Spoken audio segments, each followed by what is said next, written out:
have always been quite adventurous, so when I had spare time alone, I would often hop in my car and go exploring. I especially liked finding old abandoned homes, and there are a lot of them in Colorado. My husband hated the fact that I would do this completely alone because he was always afraid that I would get into trouble. When I saw no trespassing sign, it was an invitation, so it's no surprise that I would often be where I wasn't supposed to be. One day while out driving down old country roads, I happened upon an old farmhouse, so I pulled into the driveway. There was no garage or carport, so my car was right in plain sight. This old farmhouse was all boarded up, but around the side of the house there was an opening where one of the boards had fallen off, so I scrambled on up and crawled through. I found myself in a front bedroom. Of course it was rather dark, but there were cracks in the boards that let in just enough light that you could easily maneuver throughout the house without too much difficulty. Imagine my surprise to find everything still in the house untouched. Near as I could tell, it had been empty since sometime in the 60s, so had been sitting in this condition for at least 20 years.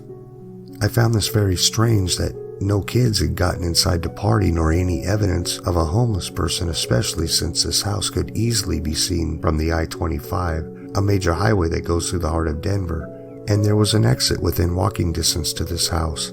Denver had a very large homeless population, just like all big cities have.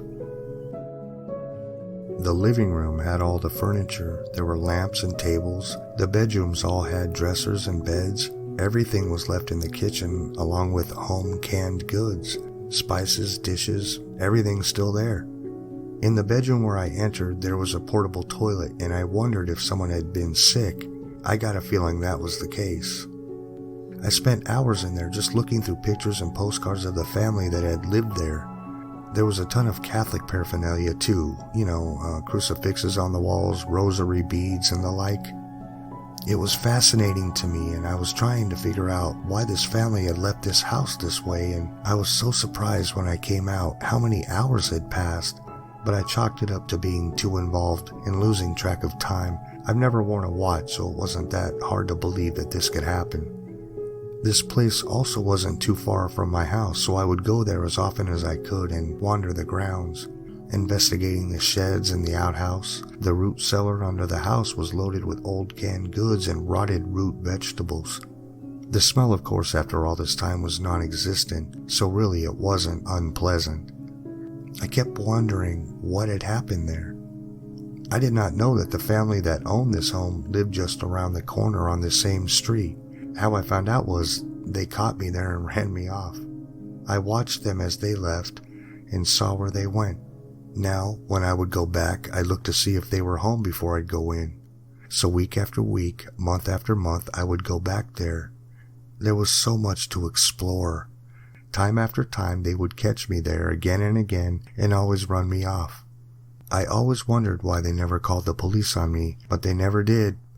I think they knew I was being haunted, although I was not aware of this at the time. Later on, after I had been exploring for a number of months, I began to find myself there with no recollection as to how or when I had gotten there.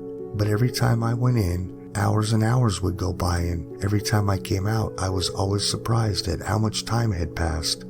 I would think I was in there about 2 hours, but would find at least 6 hours had passed, and it was dusk.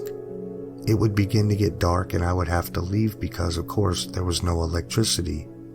I was completely taken over and got it into my mind that I wanted to buy this house. So I talked to my husband about it, never revealing to him that I had been going there. I kept it a secret from everyone, even my best friend. I did some research and tried to find out anything I could about it. I did find out it was built in 1910, but could get no other information about it. I even tried to talk to the people that owned this house, but they would never tell me anything at all and would just tell me to leave. Again. I never damaged anything and left everything as it was. I never took anything from that house until one day I was drawn to an old green woven clothes hamper in very good condition, and since I needed one at home, I took it. No one would miss it, right? Now I had made a connection. Bad move. Soon after I took this hamper, I had a dream. Or was it a dream? A figure in a dark hooded cloak approached me and said, "Can I come into you and finish living out the rest of my life?" I replied, "If you do, then where do I live out the rest of my life?" And the figure disappeared and I woke up. Creepy, huh? I do believe that the hamper was the catalyst for this event. I should not have taken anything. Thou shalt not steal. There's always a reason for his commandments. The next time I went to the house, it had been completely demolished. The house and all of the outbuildings were gone. There was absolutely no trace that anything was ever there. Not a brick, not a board, not even the foundation. The root cellar had been filled in completely. I was devastated and wondered how and why did they do this? This house was safe and could have been sold. I had been going there 2 and 3 times a week, so I don't know how this was accomplished so quickly. I wonder if the dream came after the destruction, but I had not known what they had done, and their hamper made it possible for the spirit to come to me. I kept that hamper for a number of years and was always haunted by whatever had happened there. As long as I held on to it, I could not release myself from the spirit that inhabited that house. Although I never had any more dreams, I finally did rid myself of it though, because I knew as long as I hung on to it, I'd never be free. I do not remember how I disposed of it, but it wasn't until then that I was finally released. But this had gone on for years. I'm very much more careful now when and where I go, and will stand outside and take the time to size up the spirit or spirits connected to these old places before entering.